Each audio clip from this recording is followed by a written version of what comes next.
So guys, mga mamshi, ito na yon, approve na ang divorce bill 9349. Oh my gosh, finally, I am rejoicing with the people, yung mga kababaihan natin who are abused, who are suffering in this marriage na hindi nyo na talaga kayang pakisamahan yung inyong mga asawa, cost of infidelity, of abuses, violate yung pagkababae nyo, ano pa ba, lahat na.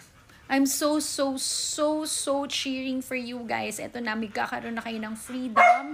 Hindi na magiging ganun kahirap. Like yung annulment na napaka long process and napaka mahal. I am so happy for all the women out there na makaka-receive na ng liberty. God bless you all.